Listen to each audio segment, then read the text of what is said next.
Percayalah kepada Tuhan dengan segenap hatimu, dan jangan bersandar kepada pengertianmu sendiri.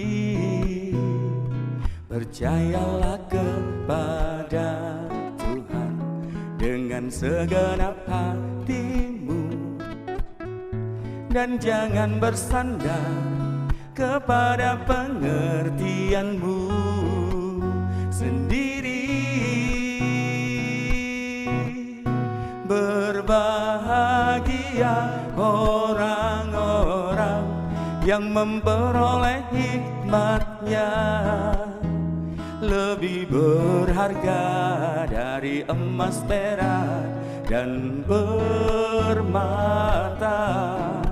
Umur panjang di tangan kananmu, kekayaan hormat di tangan kiri. Jalannya penuh damai sejahtera senantiasa.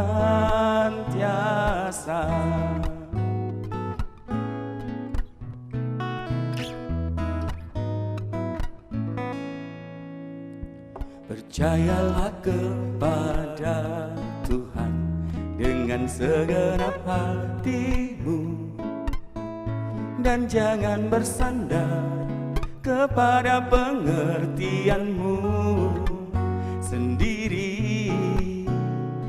Percayalah kepada Tuhan dengan segenap hatimu, dan jangan bersandar kepada pengertianmu sendiri.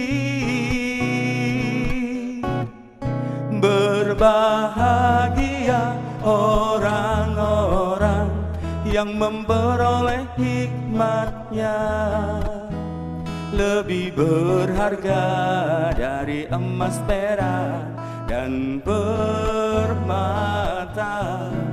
Umur panjang di tangan kananmu, kekayaan hormat di tangan kiri. Jalannya penuh damai sejahtera senantiasa. Berbahagia orang-orang yang memperoleh hikmat-Nya, lebih berharga dari emas, perak, dan permata. Umur panjang di tangan kananmu, kekayaan hormat di tangan kiri. Jalannya penuh damai sejahtera senantiasa.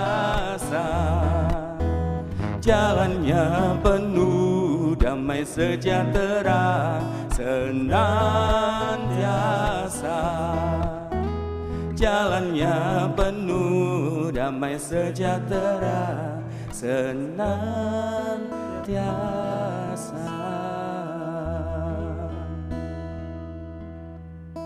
Engkau Tuhan Allah yang selalu menyinari setiap jalan hidup kami.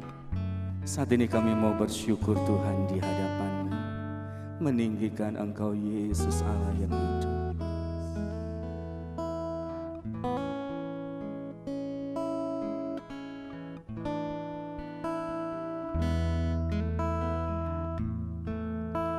Bersyukur selalu bagi kasih-Mu di dalam hidupku.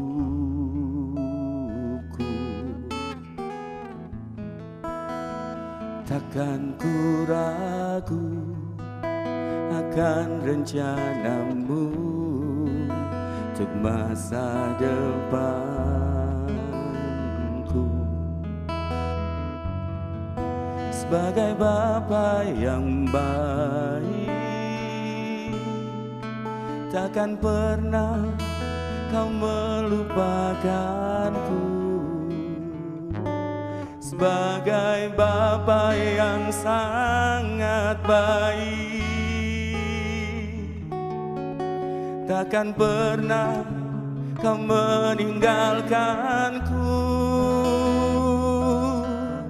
Ku kan menari dan bersuka karenamu, oh Yesusku. Dan ku kan minum airmu bagai rusa rindu. Selalu ku hidup dalammu dan hidupku di dalammu, oh Yesusku.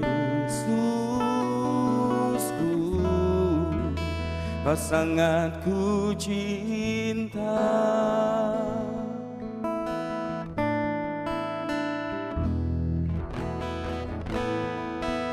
Bersyukur selalu bagi kasih-Mu di dalam hidupku.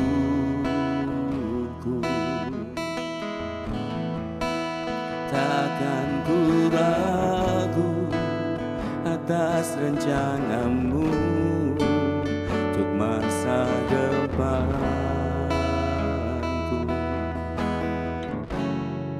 Sebagai Bapa yang baik, takkan pernah kau melupakanku. Sebagai Bapa yang sangat baik, takkan pernah kau meninggalkanku. Bukan menari dan bersuka karenamu, oh Yesusku. Dan ku kan minum airmu bagai rusa rindu. Selalu ku hidup dalammu dan hidupku di dalammu, oh Yesusku.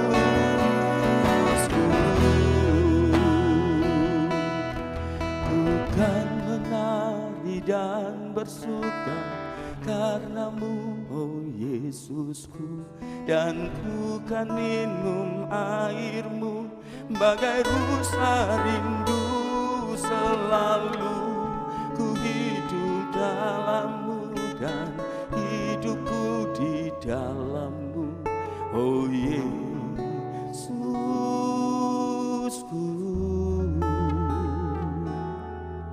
Oh Yesusku,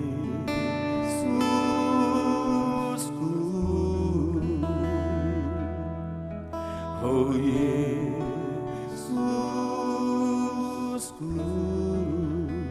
Kau sangat ku cinta.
Yang selalu dalam hidup kami.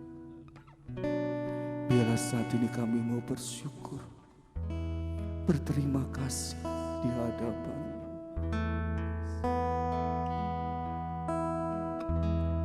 Terima kasih Yesus, terima kasih Yesus. Syukur hanya bagimu ya Ya Tuhanku, terima kasih Yesus, terima kasih Yesus.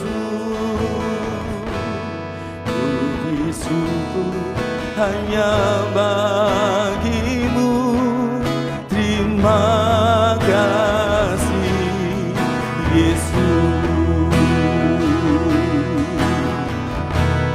Terima kasih Yesus. Terima kasih Yesus. Puji syukur hanya bagimu, ya Allahku, ya Tuhanku. Terima kasih Yesus. Terima kasih Yesus. Puji syukur hanya bagimu, terima kasih Yesus.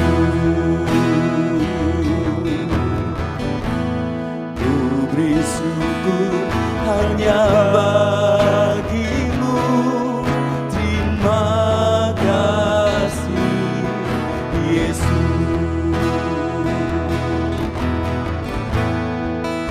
Beri syukur hanya bagimu, terima kasih Yesus.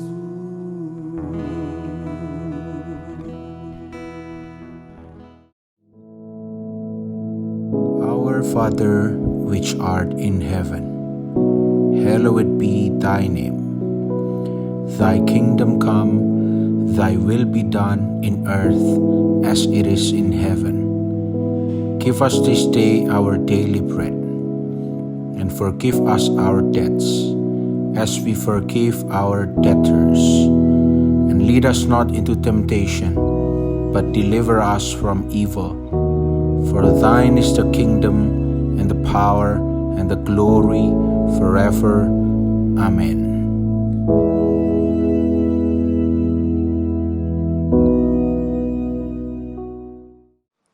Saudara-saudaraku yang kekasih, kita ketemu lagi di dalam nama Yesus Kristus. Maka pada kesempatan ini saya ingin menyampaikan firman Tuhan. Sebelumnya itu mari kita berdoa, saudara-saudara. Bapa yang di surga,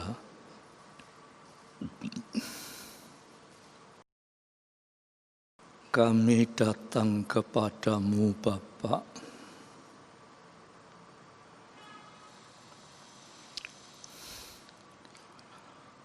Kuasai seluruh pikiran hati kami hanya untuk mendengarkan firman-Mu,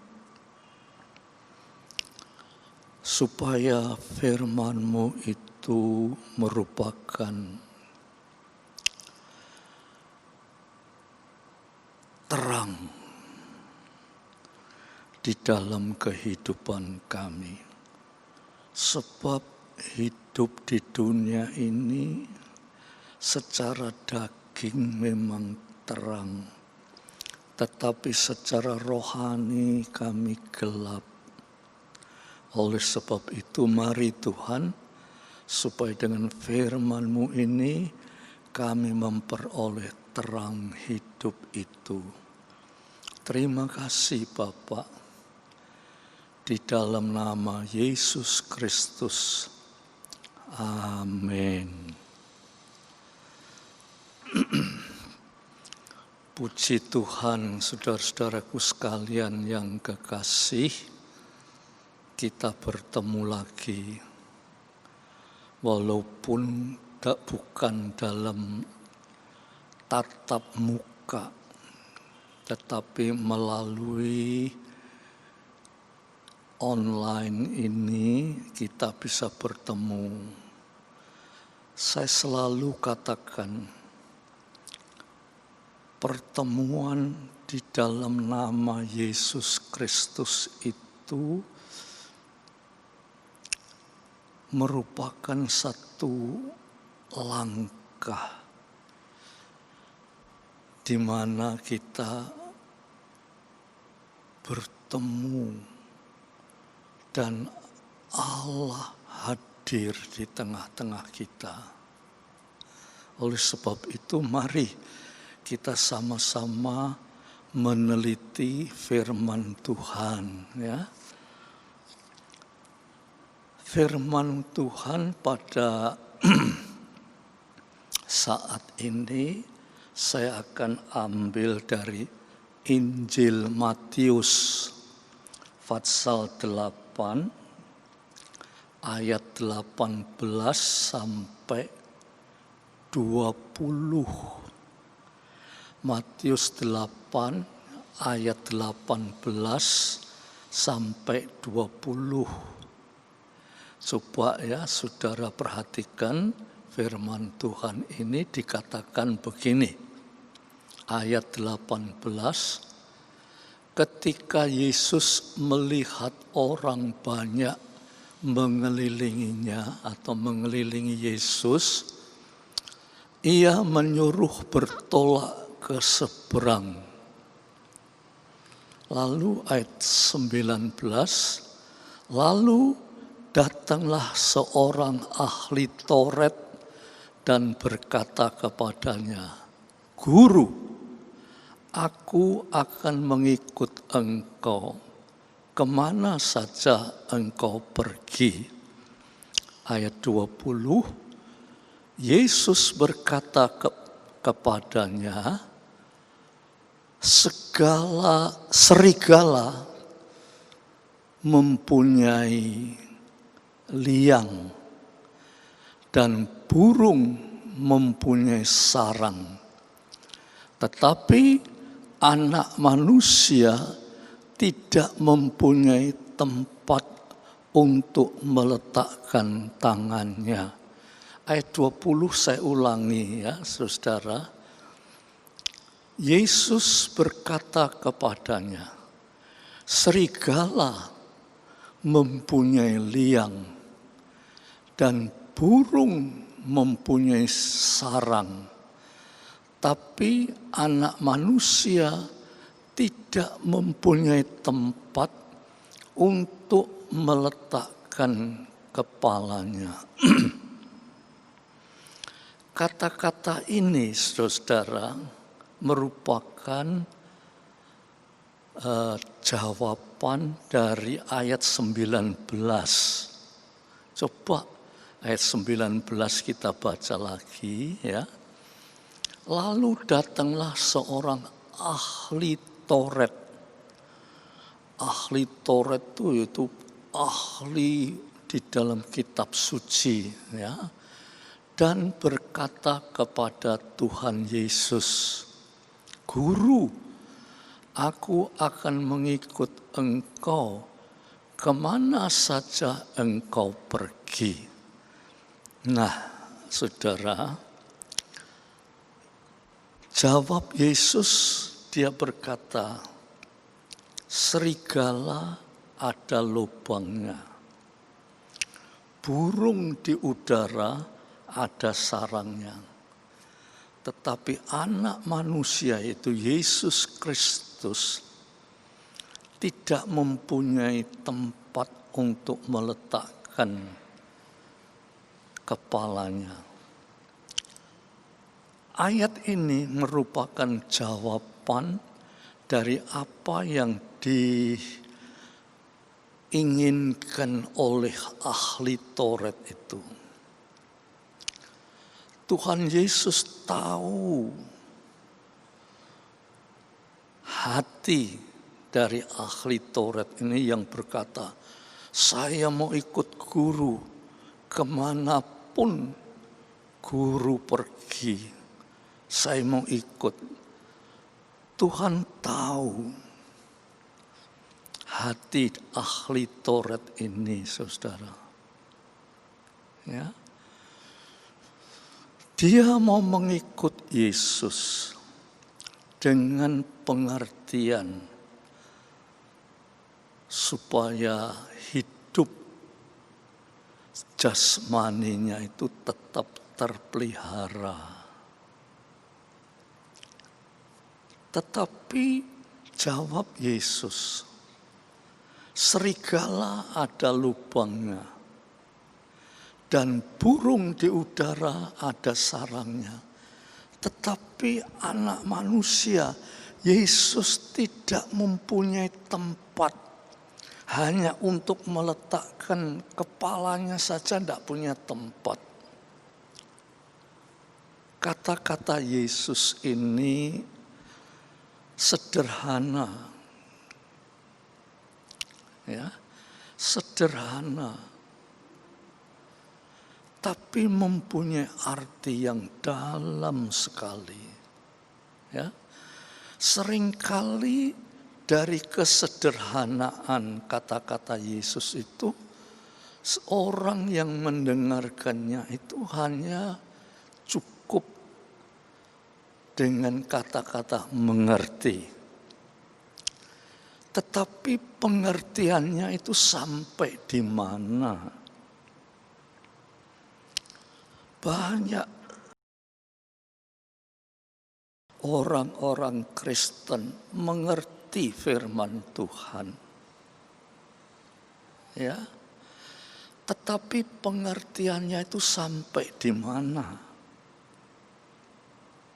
Ini yang hendak kami ungkapkan pada kesempatan ini.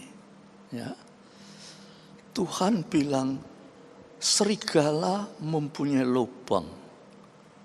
Kata lubang itu mempunyai tempat tinggal.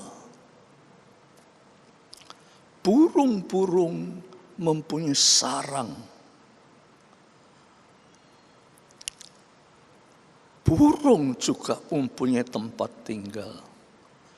Tetapi anak manusia, yaitu Yesus Kristus, tidak punya tempat tinggal.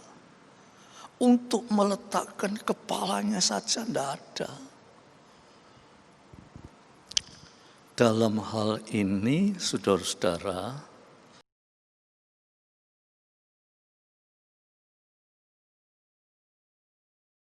ukuran hidup antara ahli Taurat yang mengerti firman Tuhan, ahli Taurat yang dikatakan ahli itu sudah, kalau sekarang itu teolog yang mempunyai gelar doktor, profesor, ahli Alkitab.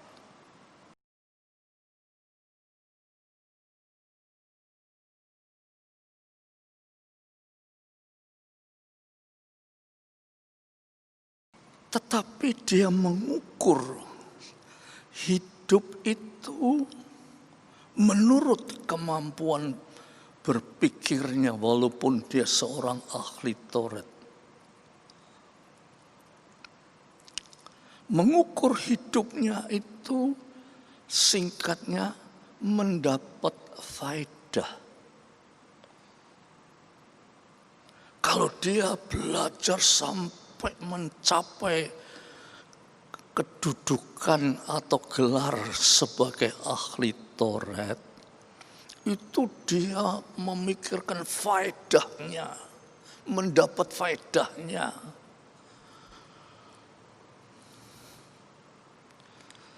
Dan kalau dia berkata saya mau mengikut Yesus, kemana Tuhan pergi saya mau ikut. Dia itu mengukur, mengikut Yesus itu dari sudut dapat faedah apa aku nanti mengikut Yesus. Jadi saudara mesti mengerti, Tidak sembarangan, apalagi seorang ahli bilang mau mengikut Yesus itu, kata-kata itu harus diteliti lebih dalam lagi. Dan itu bisa dimengerti apa sebetulnya maksud ahli Taurat hendak mengikut Yesus. Yesus tidak menjawab seperti beberapa saat yang lalu saya sampaikan. Yesus memanggil nelayan.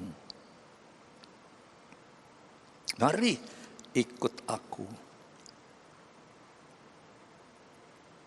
Sebab Yesus tahu kalau nelayan itu mengikut dia, Yesus tahu bahwa nelayan itu akan memberi faedah, bukan untuk mendapatkan faedah, memberi faedah. Oleh sebab itu, Tuhan Yesus berkata pada ahli Taurat itu, seolah-olah Yesus berkata, kamu mengikut aku itu kamu tidak bisa mengharapkan apa-apa. Sebab kamu itu sudah ahli Taurat, seorang yang sudah ahli, yang sudah mendapatkan pendidikan tinggi tentang firman Allah. Mengikut Yesus itu tidak gampang, saudara-saudara. Maka itu Yesus menjawab, serigala ada lubangnya, burung di udara ada sarangnya, tetapi anak manusia, yaitu Yesus Kristus, tidak mempunyai tempat untuk meletakkan kepalanya saja, tidak ada.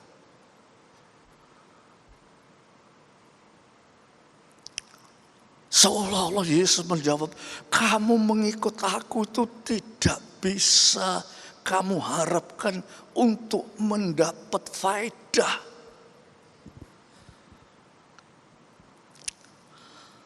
Tetapi mengikut Yesus bukan untuk mendapatkan faedah. Tetapi mengikut Yesus itu untuk memberi faedah. Waktu Yesus memanggil murid-murid atau para nelayan itu, bukan untuk nelayan itu supaya mendapat faedah. Tetapi Yesus berpikiran lebih jauh daripada yang dipikirkan oleh nelayan itu. Yesus memanggil supaya nelayan itu nanti akan memberi faedah. Dan ternyata seperti telah saya uraikan, nelayan itu memberi faedah kepada umat manusia seluruh dunia ribuan tahun. Sampai sekarang para nelayan itu namanya masih disebut-sebut sebagai sosok yang memberi faedah.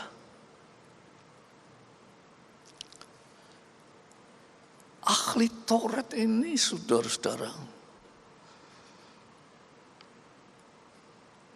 dia tidak memberi faedah, tetapi ingin mendapatkan faedah. Oleh sebab itu, dalam Injil Matius dikatakan, hei ahli Taurat, orang Farisi, kamu itu celaka.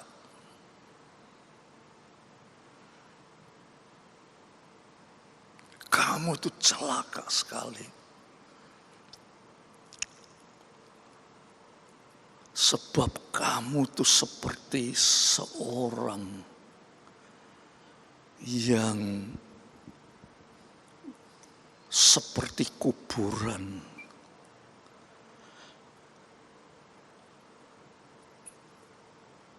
Depannya itu bagus, terkapur, bersih. Tapi dalamnya itu penuh dengan tulang-tulang kering, kematian. Saudara, secara singkat, Yesus itu berkata, hidup itu jangan mengukur hidup itu dari memperoleh faedah.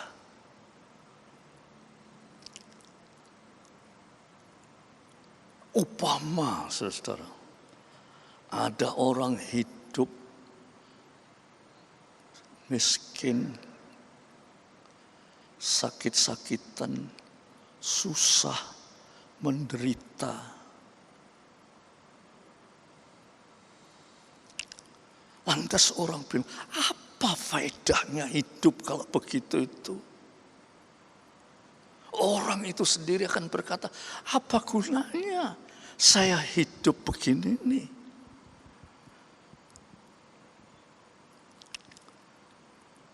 Tetapi justru Yesus berkata, hidup itu harus memberi faedah.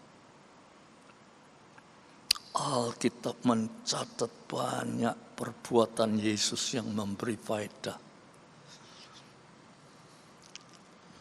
Orang yang buta sejak lahirnya, orang itu secara manusia apa sih artinya hidup sebagai orang buta itu? Tidak bisa apa-apa, sebab dia tidak bisa melihat apa faedahnya hidup.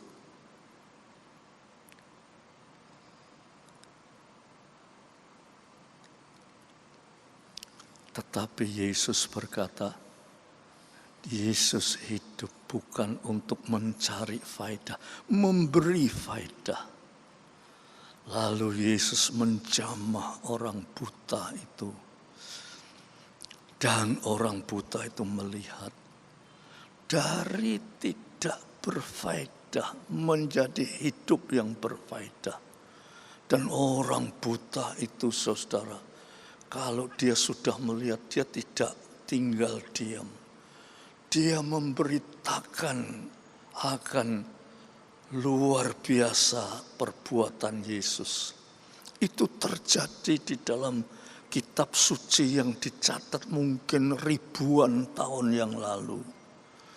Tapi orang buta ini sampai sekarang masih memberi faedah kepada seluruh dunia. Siapa yang percaya akan mujizat itu, dia percaya kepada Yesus. Jadi hidup, saudara, itu jangan diukur dari apa faedahnya hidup menurut pandangan manusia. Tetapi hidup harus diukur memberi faedah.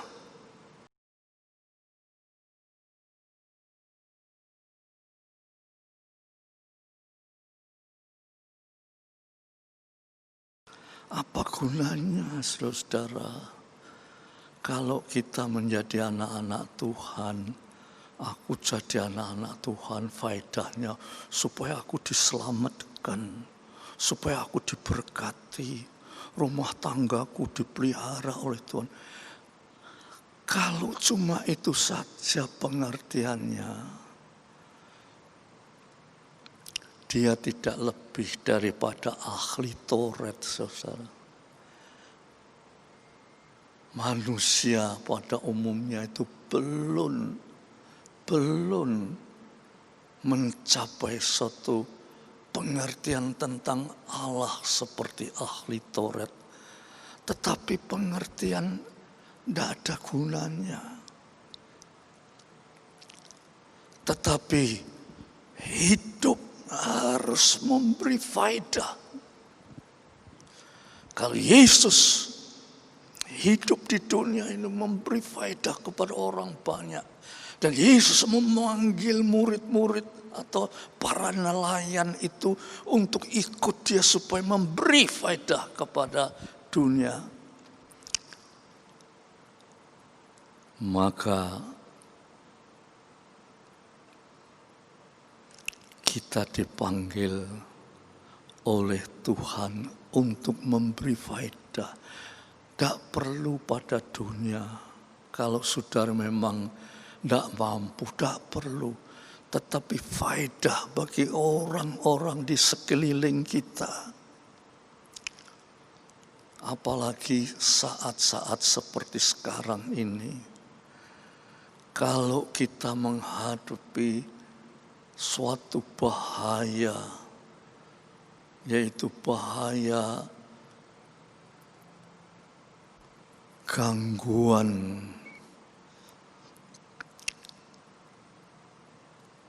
corona yang melanda dunia ini. Oh saudara, kita di Indonesia itu belum apa-apa, saudara. Berita dunia mencatat di Amerika itu 42.000 orang yang meninggal. Di Brasilia, di Uni Soviet, di Inggris, dan di tempat-tempat lain itu puluhan ribu yang meninggal. Tercatat sudah ada lebih dari 500.000 manusia yang meninggal karena wabah corona ini. Lantas kita ini mau mencari faedah apa? Sebagai anak-anak Tuhan kita harus memberi faedah. Pertama-tama kita harus menjadi anak Tuhan yang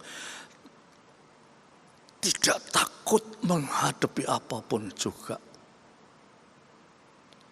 Supaya orang-orang di sekeliling kita yang ketakutan, yang gelisah, yang khawatir, itu karena kita sebagai anak-anak Tuhan yang tidak takut menghadapi, mereka bisa juga diselamatkan.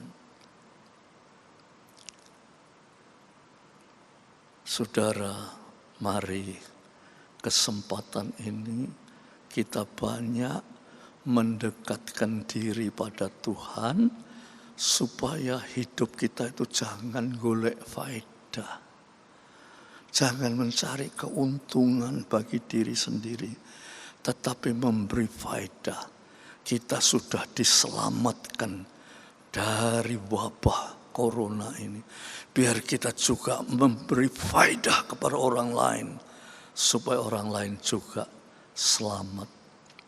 Puji Tuhan. Kita berdoa, saudara.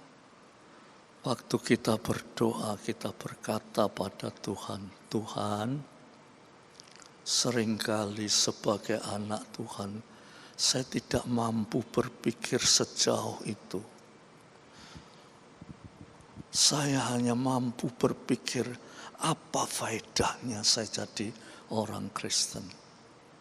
Saya tidak mampu memikirkan apa hidup saya sebagai orang Kristen bisa memberi faedah kepada orang lain. Mari kita berdoa.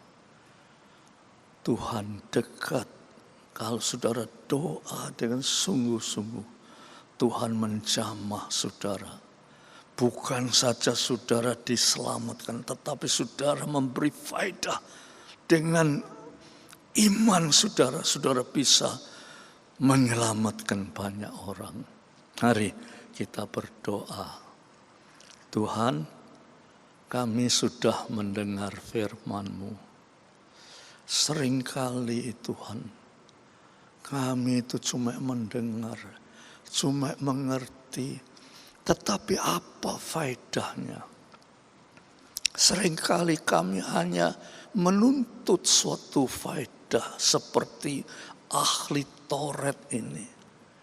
Tetapi Yesus menjawab, hidup ini bukan untuk mendapatkan faedah, untuk memberi faedah. Seperti Yesus hidup di dunia, Dia menghidupkan orang mati. Dia menolong perempuan-perempuan yang akan dirajam dengan batu. Dia menolong banyak orang yang hidupnya tersesat dan sampai menjadi hidup yang berfaedah. Tuhan, biar kami, Roh Kudus akan membuat kami mengerti sehingga hidup kami ini berfaedah. Apa artinya Tuhan kekayaan yang ada pada kami kalau kami tidak bisa memberi faedah kepada orang-orang di sekeliling kami? Tuhan, marilah lebih berbahagia orang yang memberi faedah daripada mencari faedah. Terima kasih Tuhan. Terima kasih Yesus Kristus. Biar damai sejahtera Bapa, berkat rahmat kasih Yesus Kristus, persekutuan oleh Roh Kudus atas saudara-saudara sampai Maranatha. Dalam nama Yesus Kristus. Amin. Puji Tuhan.